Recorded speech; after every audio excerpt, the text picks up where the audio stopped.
The More You Love Someone. That from the cast album of Avenue Q, the new Broadway musical at the Golden Theater on West 45th Street, and want to talk about Avenue Q and Little Shop of Horrors and a bunch of other shows, most of them off-Broadway, with my very special guest on the phone with me from Long Island, a little further out than I am at the moment. I'm in Babylon. She's out in the Hamptons somewhere today, but has been very kind to speak with us on all sorts of theater things because she is a theater critic for theaterscene.net. Her name is Jeannie Lieberman, and I want to welcome her to Dave's Gone By. Hi, Jeannie. Hi, David. How you doing? How was your weekend? My weekend was good, a little chilly, but beautiful, as it is today. You know, I was just thinking about these two Broadway shows that we're going to talk about. If anyone dropped onto Broadway right now and heard us, they would wonder what happened to the Broadway musical, because both Avenue Q and Little Shop of Horrors are kind of simplistic. Well, simplistic in the sense, explain that, actually. Go for it. Well, I mean, it's not the traditional book musical with highly choreographed, costumed, directed to with general songs, love songs that can be lifted out of context and sung. Well, actually, we just played. I don't know if you were able to hear. I heard it. I don't think that's a generic love song. It's not generic at all. That's what makes it so terrific. If you love someone, you want to kill them? Isn't it true? Haven't you ever wanted to take a baseball bat to... But it's not like something that you would have likely heard, in the golden age of Broadway musicals. Probably. Oh, well, you know what? The Broadway age of golden musicals came up with Guys and Dolls and Adelaide singing about a person can give you a cold. You're Same absolutely thing. Right. You're right, now that I think of it. And all I want to say about The More You Love Someone and Avenue Q is the more I listen to the Avenue Q CD, the more I remember what a good time I had in the theater and how much more I even like it now.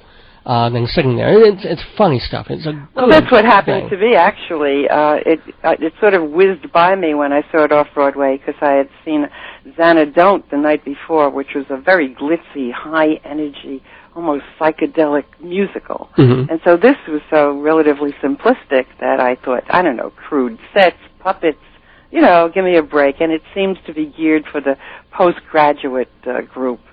Of which we are both, I believe. Well, yes, I was. Thank you very much. Well, you're always postgraduate. I mean... Yes, we are. But these are the recent postgraduates who are concerned with finding a job and finding a love mate and, the price of real estate and stuff like that. I don't know, 2 out of 3 for me there. Some things never change. But then it really did take on racism and homophobism and...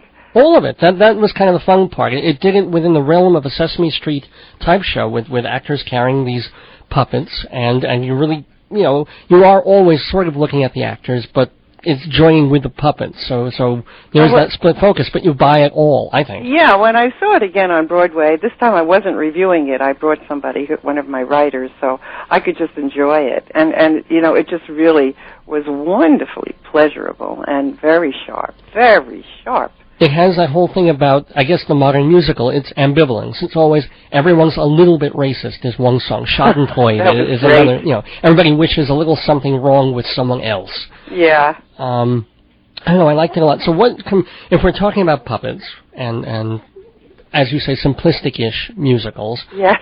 How does Avenue Q stand up against, and it's not fair to compare them, but the revival of Alan Menken and Howard Ashman's Little Shop of Horrors, also on Broadway at the Virginia Theater?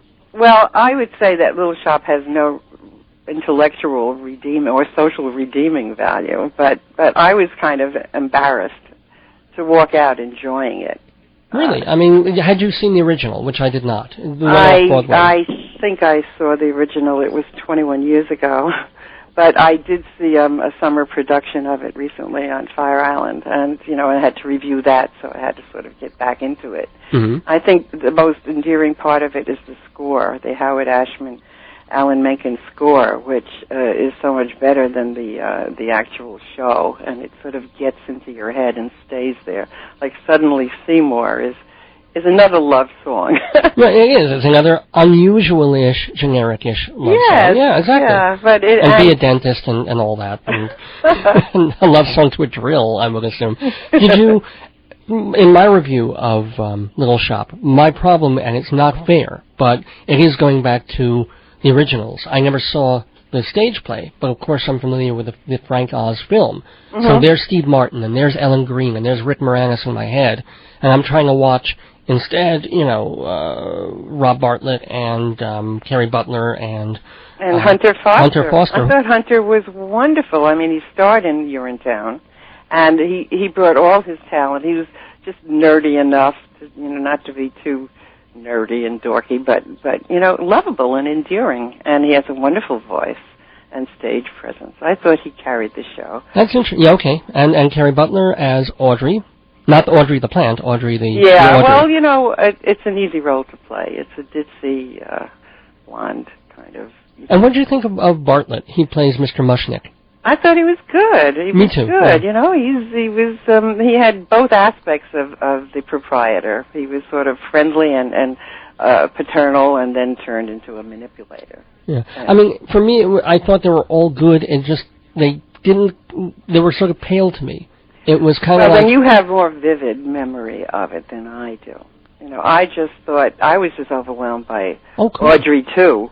I was sitting in the third row, and I really did feel like a child, because it just grows and grows, and at the end it sort of spills over the proscenium towards the audience. Yeah, that was a moment. That was a moment worthy of The Lion King, that opening when everything's coming down the aisles and everything's going crazy. When that plant is coming out, everybody's grooving to it. It's very, very cool. It's very cool, and it's a chance to laugh. But I wouldn't take young children to it, because basically it's very bloody. And there's some language also in there that surprises me still. And I don't remember that, but I know that Doug Sills is that terrible sadistic dentist.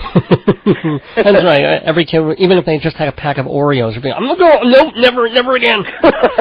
We don't want to go to a dentist after him, but he got his just desserts. He did. Dessert being the operative term, I guess. The operative term. All right, we have believe it or not, just a little bit of time left already. I want to talk off-Broadway. A show I saw, Omnium Gatherum. Oh, the dinner party from hell. And it is, it's dinner party from hell, but the way it was written and for the audience who witnessed it. Did it? Sorry, yeah, say. Well, it was supposed to be a substantive play and another reaction to 9/11. It gave a little dignity and insight into 9/11. But as written, every character who's supposed to be somebody in real life, Martha Stewart, the author Tom Clancy, Christopher Hitchens, they were just talking heads and sound bites. Mm-hmm. And when I was watching it, I had forgotten all the stuff I read about there being particular characters, because the so-called Martha Stewart character in that play did not remind me at all of anything like it. So it was like a waste of energy. Annoying. Yeah, all the intelligentsia were trying to identify the people on stage, and that did not work well for the play. And as a play itself, as you say, and I fully agree. I was in it for a little while because it's clever. But when two characters in the play they tell you are already dead. Oh, yeah. 2/3 of the way, give me a break. And what killed me about that was, okay, if you start to accept that, if you say, oh, wait a minute, okay, so this one's dead and that one's dead, then the entire preceding hour and a half, it wouldn't have made any sense logically at all. It kills the whole theory of what's going on. That's right. There was no sense to it at all, and there was very little substance. And I really didn't and none of these social icons offered any insight into 9/11. So to me, it was just a waste. Okay, just enough time now to do kind of a Siskel Ebert kind of a thing on one or two more pieces. Okay. Recent tragic events. Well, there are a lot of ways to trivialize 9/11, and this was the worst. Okay. This was worse than Omnium Gatherum. I mean, it had nothing to do with 9/11. Heather Graham was totally wasted in this. And, well, let's put it this way. The author said at the end that the play isn't controversial, and if anybody's offended by it, they have no sense of humor. Well, you count me in. Another author count me out. who write pre-defenses before anybody's even said it's offensive. It's like they're trying to drum up some kind of interest in the place somehow. Jeannie Lieberman, thank you for drumming up interest with us on Dave's Gone By. Please, remind us again, you write for I am the editor of TheaterScene.net. Mm-hmm. So I want everybody to click on TheaterScene.net. TheaterScene.net. And also, thank you for talking with us about the theater here. Always a pleasure. Inviting you back to talk about more stuff as the season really kicks in. Thanks again so much. I can't wait. Bye. Bye.